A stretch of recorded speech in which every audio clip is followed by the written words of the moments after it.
पंच तनया वहन्ति हे विप्रदामोदर मुक्तिदाता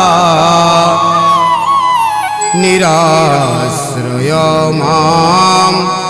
जगदीश रक्ष्य निराश्रय मां जगदीश कार्यक्रम प्रारंभ जहां निकट दीप प्रज्वलना जे आम कार्यक्रम को आगे ने मुझे परिचय रखुची से होती माननीय श्रीमती लक्ष्मी देव 2007 मसीह प्रधान शिक्षयित्री भाव में अवसर नेला बर्तमान जन गृहिणी भाव में कार्यरत आज्ञा को द्रौपदी दुख समीर सर्प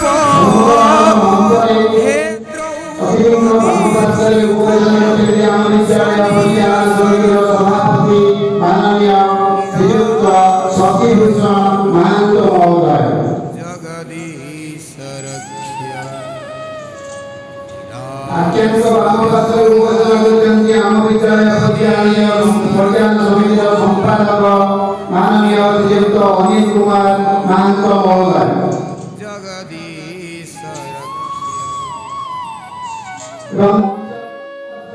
महाप्रभो कंस दशाननारि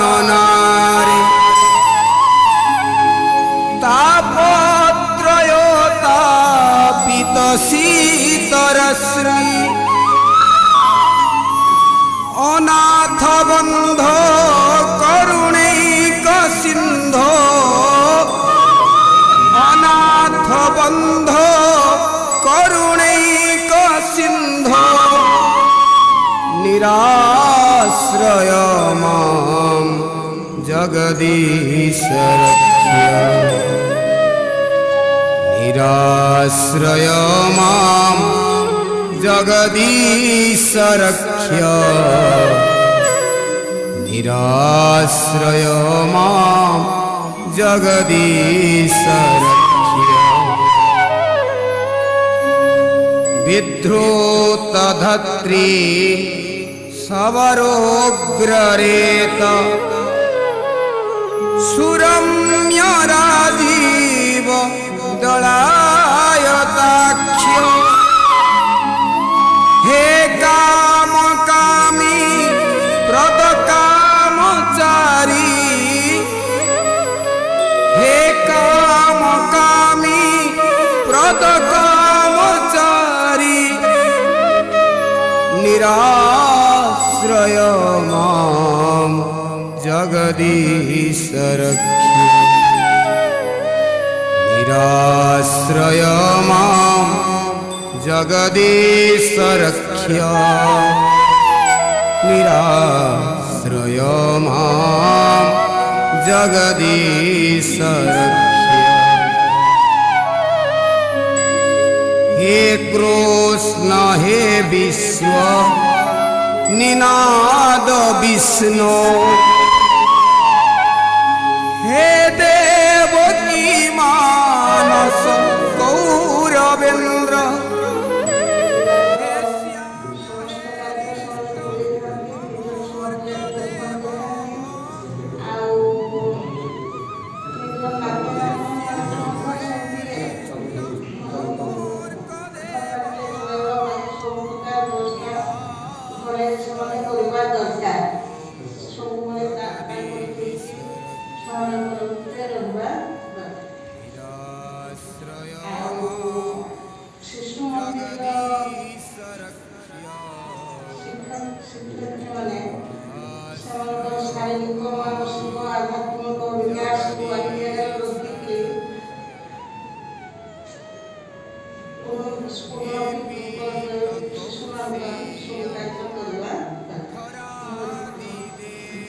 रात्रि माँ सरस्वती भारत माता आज सरस्वती शिशु विद्या मंदिर जेजे बापा जेजेमा सम्मिलनी उपस्थित मंचासीन मुख्य अतिथि परिचालना कमिटीर सभ्यवृंद उपस्थित जेजे बापा जेजेमा माने मु समस्त को सर्वप्रथम स्वागत जनाऊँ। आजिर यही जेजे बापा जेजेमा सम्मेलन हमार गोटे उद्देश्य अच्छे जेपरी प्रत्येक काम कले तार गोटे उद्देश्य से उद्देश्यटा है जे आपण मानकर नाती नातुणी माने निश्चित भाव में यही अनुष्ठान रे पाठ पढ़ुछन आपण मानकर नाती नातुणी यही माने यही अनुष्ठान रे पाठ पढ़ुछन तो आपण मानकर समस्त मु देखुची समस्ते आज परिणत बयस रे उपस्थित समस्ते आपण मानकर से नातू नाती नातुणी मानकर कर्तव्य आपण मानकर की कर्तव्य अछि से विषय रे आदिर ए आलोचना विषय गोटे परिवार भितर निश्चित भाव रे अजा आई बाप माँ पुत्र कन्या यही समस्त को मिसई किना गोटे परिवार से परिवार भितर निश्चित भाव में जेजे बापा जेजे माँ अजा आई निश्चित भाव में भारत तुम्हारी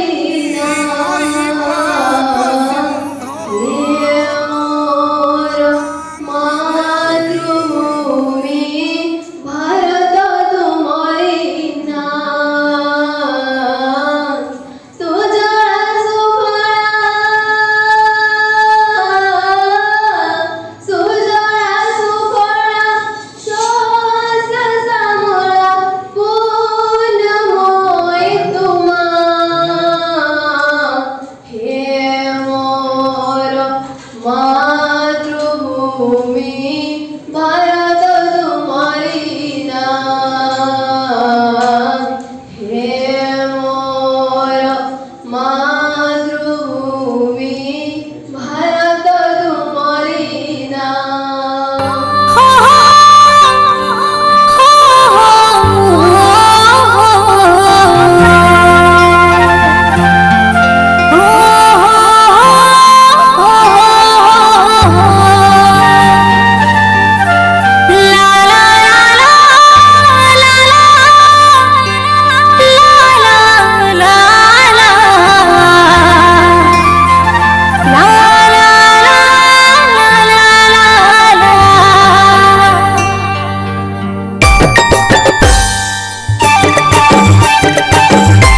निराश्रय मां जगदीश रक्ष निराश्रय मां जगदीश रक्ष